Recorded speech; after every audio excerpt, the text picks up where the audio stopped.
May kumakalat po ngayon sa social media, mga kababayan, at sa mga GC ng mga kaibigan po nating DDS vlogger. Itong Oplan Horus 2.0 di umano, mga kababayan, or itong tinatawag nila na Red Wedding BP Sara di umano, mga kababayan. Dito muna tayo sa Oplan Horus. Kung natatandaan pa po ninyo, mga kababayan, nakaraang taon, bago pa po dinala si Tatay Digong sa The Hague, Netherlands, na pag-usapan po natin ang Oplan Horus, yung pinakauna sa channel na ito. At hindi lamang po ako ang nakapag-content noon, mga kababayan. Lahat ng mga Birada Aguila at saka ng mga Banateros, pinag-usapan po namin yan sa kanya-kanya po naming channel, mga kababayan. Oplan Horus, yung pinakauna po yun, mga kababayan, na halos lahat po ng mga nakalagay doon sa unang Oplan Horus nila, nangyari. Isa na po yung pagdala kay Tatay Digong sa The Hague, Netherlands. Di po ba, naroon yung sa listahan nung unang Oplan Horus? Ano pa ba? Itong ginagawa na ngayon kay BP Inday Sara, kila Senator Bongo, kay Senator Bato de la Rosa, at kasama pa nga yata doon yung mga naging general sa administrasyon ni Tatay Digong, like AFP chief, ayan, PNP chief, na ngayon hindi pa naman po yata sila pinagdidiskitahan at pinag-iinitan. Pero halos lahat po na mga nakasulat doon sa unang Oplan Horus, nangyari lahat. Ay, hindi lahat. Halos karamihan, nangyayari ho o nangyari na, mga kababayan. Kasama na yan lahat ng mga aliado ng mga Duterte. Tulad po ni Pastor Apollo Kibuloy. Kasi at iba pa po ang nakalagay doon etc. Kasama mga vlogger. Di po ba, sa mga nililipol nito mga bangag, mga kababayan, isa yan sa listahan ng unang Oplan Horus. Ngayon may pangalawang Oplan Horus po, mga kababayan. Oplan Horus 2.0, or itong tinatawag po ng karamihan ngayon na Red Wedding BP Sara di umano, mga kababayan. Mamay may papakita po ko sa inyo na tawag nito na mga litrato. Naku, magugulat ho kayo. Ito po muna ang sinabi ni Tito Jason sa mga kababayan. Maaaring nabalitaan niya na yung mga kumakalat na Oplan Horus 2.0. Ano ito na-discover na nakalatag na Oplan Horus 2.0 at Oplan Red Wedding against Vice President Sara Duterte. Kaninong pakana ito? Nagtatanong lang po si Tito Jason sa mga nakaantabay dyan na anumang oras agad-agad magdedemanda. Nagtatanong lang po si Tito Jason hindi po siya nagpaparatang dito sa Oplan Horus 2.0 at Oplan Red Wedding against BP Sara. So dalawa po ito, mga kababayan, kaklaruhin ko lang. Oplan Horus 2.0, o baka yung mga hindi pa nila nadadali doon sa listahan nung naunang Oplan Horus, idadalihin na nila. Pwedeng ganon. At kasi, so dalawa. At Oplan Red Wedding, solo ho ito kay BP Sara. Anak ko, matindi, mga kababayan. Desperado na talaga ang mga kalaban ni BP Inday Sara, mga kababayan. Una, babanatan di umano sa Oplan Horus 2.0, yung mga siguro hindi nila nabanatan nung mga nakaraang taon. So ngayon ipagpapatuloy yung mga nasa listahan para wala nang ingay. Kundi yung mga bayarang media na lang nila ang magsasalita at puro paninira na lang sa mga Duterte. Wala na ang magsasalita ng mga vlogger.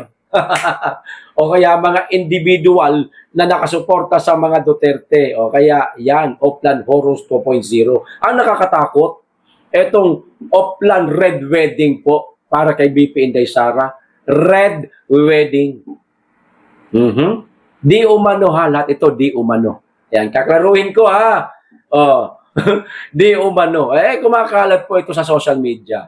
Hindi po sa akin ito nanggaling. Ayan, klaro-klaro tayo. Mahirap na ang panahon ngayon. Kami na lang ang binabantayan. Kahit si Meta, si AI o AI sa Meta, kilala kami. Putang ina.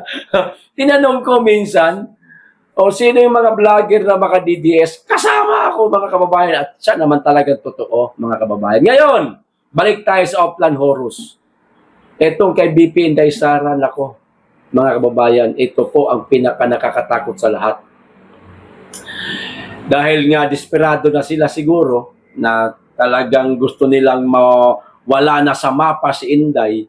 Una, sinubukan nila ang impeachment. Hindi kumagat Nadiskaril po ang script ni Madriaga. Pumalpak man po, mga kababayan. Lahat ng mga sinabi niya, mayroong nag-claim na pinasisinungalingan lahat ng mga sinasabi niya. O di, wala na. Meron man siyang ipinakita na cheque na, syempre, cheque yan sino magsasalita tungkol dyan? Sana kung may bibig yung cheque, wala man. Pero napansin po ng ating mga kababayan ng format mali.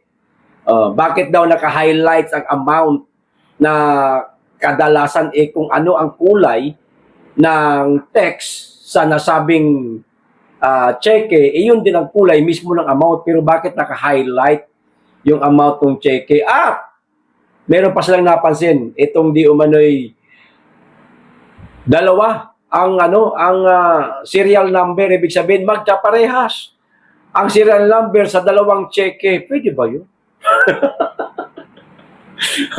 Pwede ba yun, mga kababayan? Hindi kumagat yan. Hindi bumenta. Ang kanilang sadula, mga kababayan. Ang tinatanong at ang nagtatanong, magkakatropa. So, anong ginagawa na nila ngayon? Ito di umano. Itong Oplan Horus at itong Oplan Red Wedding kay BP Inday Sara. Nako. Kung totoo man ito, kung totoo man itong kumakalat na ito, desperado na ang mga putang ina. Ito mga kababayan, isa pa ipapakita ko sa inyo. Etong Oplan Red Wedding, BP Sara naman, mga kababayan. Ito, kaklaruhin ko, kumakalat po ito ngayon sa social media, pero hindi po ito galing sa kung sino mang mga kilalang tao na mga kilala namin. Walang ganun. Walang nagbigay nito sa akin. Kung ang nagbigay nito sa akin, etong kasama ko lang sa bahay. Na galing din sa GC nila na hindi ako kasama sa GC nila. Ewan ko kung bakit. Magkasama man sana kami sa bahay. Ito ayan po ang una, mga kababayan. Kaklaruhin ko, hindi ko sinasabing lihitimo yang litrato na yan.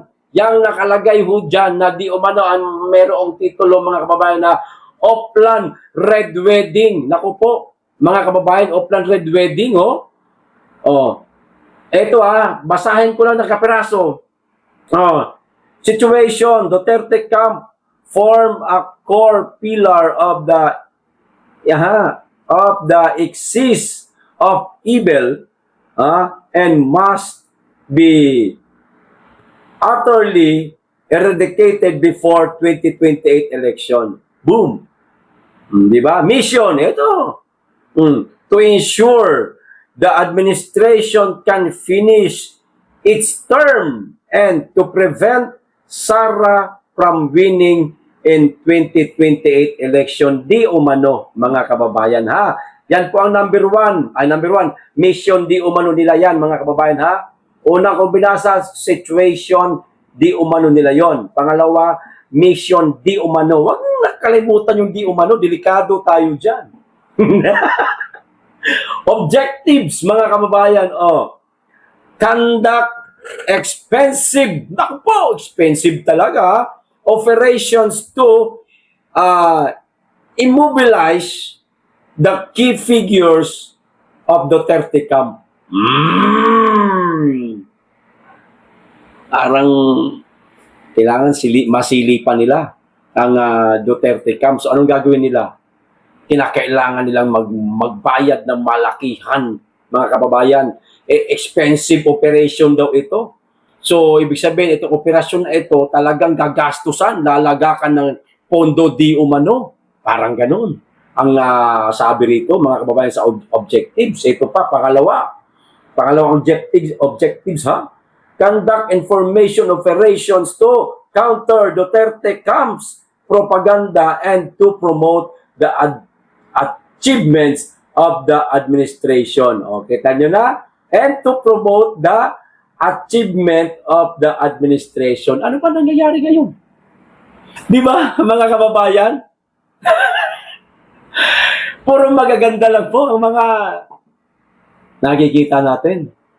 Mamaya, meron po kayong malalaman, mga kababayan, tungkol po sa usapin namang pang-OFW, no, na nakakalungkot po na balita. Ngunit, hindi po yata natin nabalitaan sa mga bayarang media, mga kababayan, kundi puro ang nakikita lang natin sa mga bayarang media, etong mga nagawa kuno ni Junior Ngagba, mga kababayan. O, ito po ang pangatlo. Ay, hindi pa pala ako tapos, sandali. Ito and to promote the achievement of the administration. Meron ba siyang achievement? Pinamigay siya ng bigas. Hindi man yata sa kanya galing yung bigas. Yung pa yata yung binigay ni Libiste sa Maynila. Di ba, mga kababayan? Ito pa, conduct information operation to counter Duterte camps propaganda. Yan kontrahin lahat ng mga propaganda ng mga Duterte. Teka, nag-utos ba sa atin ng mga Duterte, mga kababayan, na gumawa tayo ng propaganda laban sa administrasyon? Ako wala akong matatandaan. Kasi itong ginagawa ko, kusa ito. Kusa ko itong ginagawa kasi nakasuporta ko kay Inday Sara at saka mga Duterte. Hindi nga ako kilala ni Inday Sara. Nakapagpa-picture kami, hanggang doon man lang yun. But sana kung mag-picture, magtsaka-chika pa kami. Nang abot na isang oras, wala. Hindi nga ako kilala ni BP Inday. Bakit? Napatawag na ba ako sa Office of the Vice President tuwing Pasko? 4 na Pasko na po ang dumaan. Ni isang imbestasyon, hindi ko pa po naranasan. Hindi naman po sa nagpapaimbita, baka naman. Di ba, mga kababayan? Expand the administration's traditional social media network for optimal reach and the spare of influencer, mga kababayan. Ano daw sabi? Expand the administration's traditional social media. Palalakihin nila, mga kababayan.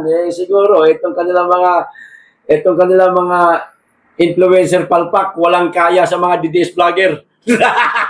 Kaya ang lagi nare-report mga DDS vlogger. Di ba? So, traditional social media, kanilang mga influencer mahina man. Walang kaya sa mga DDS vlogger So, kinakailangan nilang expand, mga kababayan. Number 4, ang dami pala nitong mga objectives na ito. Diminish the sphere of influence of the Duterte camp through co-optation, mga kababayan. Kita nyo na. Ano ba nangyari sa mga DDS vlogger? Ganun na nga. Ayan po, conduct succession planning, scheming with the Liberal Party to handpick a puppet candidate for 2028 election. Ako, delikado si Leni rito. Execution, naku po, meron pang mga execution. Naku po, andito yung mga, ang dami pala nito. Oh? Okay, ganito na lang. Aabutin po tayo nito ng siyam-siyam, mga kababayan. Kapag binasa ko po ito, ilagay ko po dyan sa screen, i-screenshot po ninyo para mas maintindihan po ninyo, basahin po ninyo. Okay? Kasi hahaba po, aabot po tayo ng 2 oras. 4 na pahina po ito, mga kababayan. Meron pang perma eh. Pero uulitin ko, ha? At paalala ko na rin sa inyo, mga kababayan, mag-iingat po kayo. Kung inyo po itong ilalabas sa inyong mga social media account, huwag nyo po sasabihin totoo ito. Okay? Yung Oplan Horus, mga kababayan, na pinakauna, ganun din naman kami. Hindi rin po namin pinaniwalaan yon. Nagmasid lang kami. Nagmasid lang tayo. Pero nangyayari, hindi man 100%, pero doon sa mga nakalista, may nangyari. Una na lang yung kay Tatay Digong at itong kay BP Inday Sara na talagang tirisin, ibaon, tanggalin sa mapa si Inday Sara para hindi makatakbo sa 2028. Pero itong Oplan Red Wedding, first time ito ngayon, mga kababayan eh. At meron pa nakalagay sa itaas sa logo. At logo po mismo ng tanggapan ng Pangulo. Office of the President di umano, mga kababayan. Hindi ko po sinasabing lihitimo ito. Liwanagin ko, mahirap na. Pero ipakita ko na lang po sa inyo, mga kababayan. Pero paalala ko sa inyo, wag niyo po sasabihin lihitimo ito, delikado ho kayo. Mahirap na. Uso po ngayon ang tanim fake news, mga kababayan, baka madamay po kayo sa mga kakasuhan nila. Basahin nyo na lang, ngayon kung ano ang pagkakaintindi ninyo, isa-isip na lang po ninyo. Huwag na lang po ninyong masyadong pag-usapan pa sa social media. Kung maka-encounter po kayo na alam ang tungkol dito, kayo-kayo na lang mag-usap. Mahirap na, baka makasuhan ho tayo, mga kababayan. Unang litrato. Ayan, mga kababayan, ha. Una yan, kasi mayroong logo ng Office of the President di umano, mga kababayan. Pangalawang litrato. Ayan po, mga kababayan. Kung nakikita ho ninyo, si BP Inday Sara, una, tapos si Bongo. Dito po yan sa execution part, mga kababayan. Explosive, offensive operation yan. Offensive operation gagawin ko. Pangatlo, ayan, ang nakapangalan naman dyan, si Pulong, si Baste, at si Marcoleta. Ayan, ha? Pang-apat na litrato. Ayan, mga kababayan, nandyan naman si Cheese, Joel, and Jinggoy. Tapos, DDS influencer, file cyber libel case talaga nakalagay. DOJ to expedite cyber libel case filed by RISA. O yan yung mga nakaraang pangyayari. At DDS generals, ayan, file exciting to sedition. Katulad ni Pokis at ng iba pa, mga kababayan, file appropriate AW case for violations. Ayan, mga kababayan. At pirmado di umano ito, mga kababayan, ni Antonio Ernesto ba ito? Ernesto, bakit ganun? Peke ito. Kasi kulang po ng isang letra. Ernesto man lang nakalagay. Ernesto yata ito si Antonio Lagdameo. Antonio Lagdameo di umano, pirma ito di umano ni Lagdameo. Pero bakit ganito yung pirma? Parang tinampered po, mga kababayan, nakakaduda po ito. Yan sa dulo ako nagduluhan, mga kababayan, kasi yung pangalan ni Lagdameo, hindi ko alam kung anong totoong pangalan ni Lagdameo, pero yung yung letra na yon, pang Ernesto ho yun, parang kulang po ng isang ng isang letra. Kaya masasabi ko fake news ito. Pag-iingat po kayo kung ilalabas ninyo. Pag-usapan, okay lang, pero huwag niyo pong paaabutin sa punto na totoo ito. Mahirap na, baka makasuhan tayo. Questionin na lang natin sila sa mga kapalpakan nila. Marami naman tayong kayang ibabato at batikusin sa kanila, mga kababayan. Yung magpapaniwala kayo sa mga katulad ko, delikado ko ito. Pero mas mainam po na mag-ingat pa rin ang ating pangalawang Pangulo. No? Mainam. Sabagay, alam na po ni BP Inday Sara yan. Hindi po tanga ang pangalawang Pangulo natin. Alam niya na ho yan, mga kababayan, na baka pinagpaplanuhan na siya ng hindi maganda. Okay? Ngayon, isunod ko po itong isang balita, mga kababayan, tungkol po ito sa mga kababayan po nating OFW. Itong video na ito, ginawa ko po bago po itong video na ito tungkol po sa Oplan Horrors at Red Wedding di umano ni BP Sara. Idudugtong ko na lang po, mga kababayan, ha? Okay? So ito na po, panoorin po natin. Sa kabila po na mga pagmamayabang nila, kanina lang napag-usapan po namin sa Berada Aguila. Tayo, kung nakasubaybay po kayo kanina. Yung tungkol po sa mga OFW na mga dumating na po, panibagong batch po ito. Galing din po ito sa Gitnang Silangan. Malaki po ang Gitnang Silangan. Gitnang Silangan na meron pong mga maaaring kaguluhan na sumiklab. Yung iba nga, pinauuwi na nga, mga kababayan, di ba? Yung ating mga kababayan. Yabang nila may bagong dumating na naman. Okay nakapagpa-uwi na naman kami. Good news yan huwag nyo na kaming tutulig sa Indian at gumagawa pa kami ng paraan. Para makauwi yung ating mga kababayan. Okay, sige. Granting na ginagawa ninyo ang lahat para makauwi ang ating mga kababayan na buhay. Paano po itong isang video na kumakalat sa social media ngayon na kung hindi ako nagkakamali, 20 na mga OFW kababayan natin umuwing patay. Yung mabuti lang kalagayan ang ibinabalita at itong mga ganitong balita hindi nyo po ibabalita? Nagtatanong lang po Hindi nyo pa ba ito alam? O nagbibingi-bingihan lang kayo, mga putang ina nyo? Kaya mga kababayan, sa vlogger nyo, mapapanood ang tunay na balita. Kasi meron pong ibang mainstream media, tinatago na po ang tunay na balita. Ito po ay ayon sa ating isang kababayang OFW din. Siya po mismo ang naglahad. Narito po ang video, mga kababayan.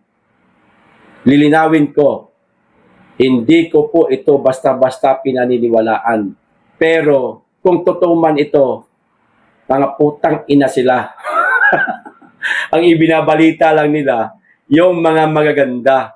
Kung yung katulad nito, itatago nila sa media, lalong-lalo na sa mga bayaran nila. Ito na po ang video. Panoorin po natin at kayo na lamang po ang humusga, mga kababayan. Kapapasok lang na balita, 20 na mga OFW na galing sa bansang Kuwait, dinala dumating sa Pilipinas na wala ng buhay. Nakasilid na sila sa kabaong. At ang pinakamalala na sitwasyon ay itinatago ng ating government ang information kung paano sila namatay. At ayon sa aking pananaliksik, namatay daw lang sila as a natural causes of death.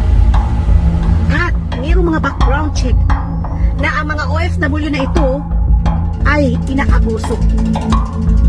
Ngayon, habang nakatinggap ang informasyon sa mainstream media, bakit itong mga mainstream media sa Pilipinas hindi mo malaman na napakagaling nilang manaliksik, mag-fact-check. Pero pagtungkol naman sa buhay ng mga Pilipino, wala silang pakialam dahil ang pakialam na nila ay saliksikin yung impeachment ng Vice President.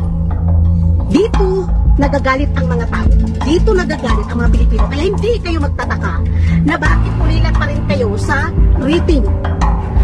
Dahil nga, yung mismo ninyong ugali, pinoprotektahan ninyo yung kasamaan na pinaggagawa ng ating government ngayon. Isipin nyo, yung bibig ninyo, napakaingay sa impeachment. Maya-maya ang balita. Pero itong mga OFW na dumating sa bansa natin, niwala man lang balita kung anong dahilan. Kung paano sila sabay-sabay na namatay. Isipin mo yan, 20 bodies dumating lang sa Pilipinas. Tapos walang information kung ano ang dahilan ng kanilang pagkasawi, pagkamatay. Ano yun? Ang galing ninyo mag-report, Ministry Media, sa impeachment sa mga Duterte. Kapag kasiraan ng mga Duterte, ang galing ninyo magbalita. Sabay-sabay pa kayo ang iingay nyo sa social media. Wala ko siyang kinalaman sa droga. Mabuhay ang Pilipino! Na si Rodrigo Roa Duterte. Malito. Sa television.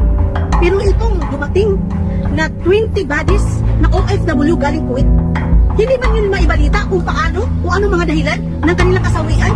Bakit wala siyang buhay dumating sa Pilipinas? Nakakagalit ito sa totoo lang. Nakakainis na, grabe, sobra naman ganun. Ganun na lang pa tayo. Kapag kasiraan sa administrasyon, kasiraan sa government ngayon, itinatago ang Ministry Media. Wala sa pakialam. So kung lang tayo makapupo sa mga Duterte, mas lalong lalala yung trust rating ninyo kapag ganyan. Pinoprotektahan ninyo yung mga kandidato nyo. Parang semi-martial na, mga kababayan. Ayaw na po nilang maglahad ng balitang ikakasira po ng administrasyon nila. Maliban pa po dyan, yung mga matagal na pong nilang ginagawa na kinakasuhan ng mga galit po sa kanila, mga kumukutya, mga tumutuligsa sa kanila. Di ba, mga kababayan? Isa-isang simpleng pagbabalita lang sana sa 20 na mga OFW yung umuwing walang buhay. Sana man lang ibinalita nila pero hindi po itinago nila. Mga kababayan, ang Pilipinas naliligid na po ng mga kasamaan. Hindi ko po sinasabing pure malinis, matino tayo, mga kababayan. Pero pagdating sa pagmamahal para sa bayan, 100% tayo dyan, mga kababayan. Kasi bayan itong pinoprotektahan natin. Hindi po sa politika lang. Di po ba? Kasi pag sinabi natin politika, kasi sabi ni Duterte, ganyan, kaya ganyan din ako. Di po ba, mga kababayan? Maaaring noon pa lang, hindi pa Duterte ang presidente. May concern na po tayo sa inang bayan. Nagkataon lang na ang isang Duterte na naging presidente minsan sa ating bansa, mga kababayan, ay kaparehas natin. Papagmahal sa bayan. Di po ba? Kaya, naka-attach tayo ngayon sa mga Duterte. Sinusuportahan natin ang mga Duterte. Kasi ang ipinaglalaban nila, yun din ang ipinaglalaban natin noon pa, matagal na. Nasa kukote na natin yan. Di ba? Nakahanap lang ika nga tayo ng kakampi, parang ganun, mga kababayan. Di ba? Yun lang naman, nakahanap na tayo ng kakampi. Kaya tayo ngayon, Duterte. Duterte. Yan yun, mga kababayan. Hindi ito sa usaping dahil taga Davao ako. Walang ganun. Prinsipyo niya, prinsipyo natin. Dahil doon, mga kababayan. Di po ba? Kaya, sa susunod na halalan 2028 presidential, mga kababayan, na election, Duterte ho tayo. Kasi ngayon, parang nagpaplansya na ho sila ng kanilang line-up. At ang mga napipisil di umano nilang maging presidente, mga kababayan, wala doon sa mga nakaraang na pag-usapan natin o kumakalat sa social media tulad ng si John Vic, ganon, o kung sino pa man ang magiging presidente nila, kandidato sa 2028. Pero ang katotohanan di umano, mga kababayan, si F. Elisa, patay tayo dyan. Diyos ko po. Kahit siguro labanan na lang ng mukha, hindi mananalo ito.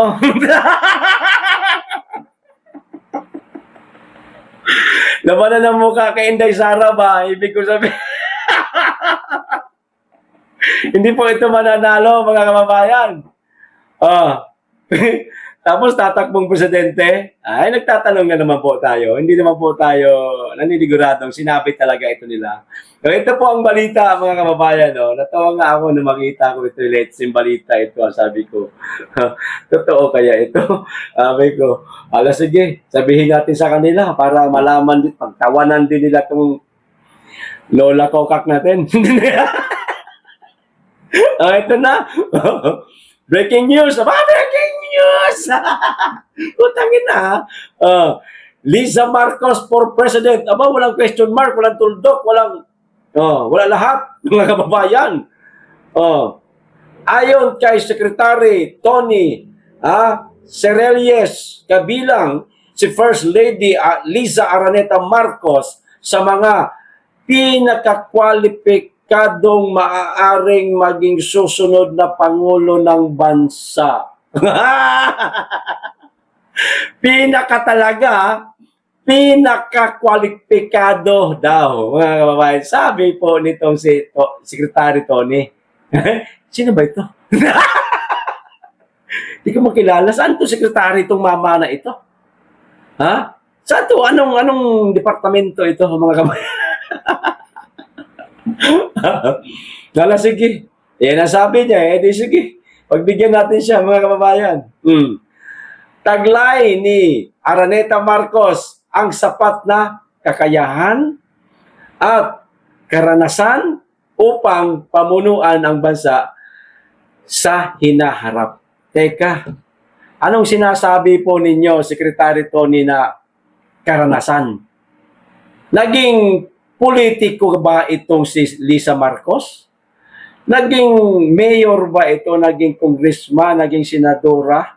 Para masabi mong punong-puno siya sa, ano tawag nun? Sabi niya, sapat sa kakayahan? Ha? Abogada, oo. Si Inday Sara, abogada rin eh.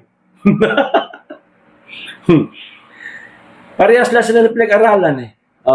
Parehas sila nag-lawyer, mga kababayan. Pero pagdating sa karanasan, si Inday meron. Si Liza ang wala.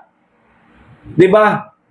Karanasan, paano magpatakbo ng gobyerno? Kasi presidente po, sa pagka-presidente po, ang pinag-uusapan dito.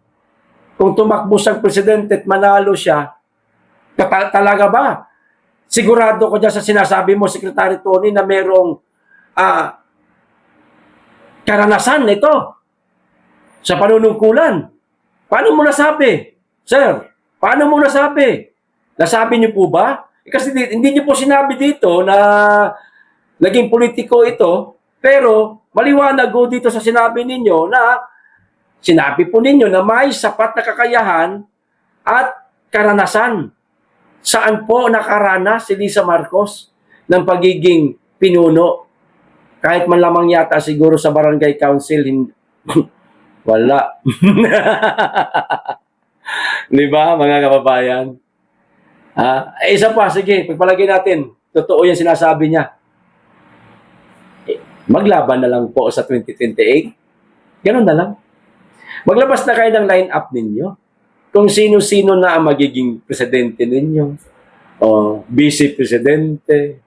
Mga senatorial. Para, para magkaalaman na at magkaroon na ng desisyon ang Pilipino. Kasi, dyan na magsisipaglabasan ang lintik ng mga vlogger, ng mga kaibigan natin, ang gagawin na lang content, Kalye survey.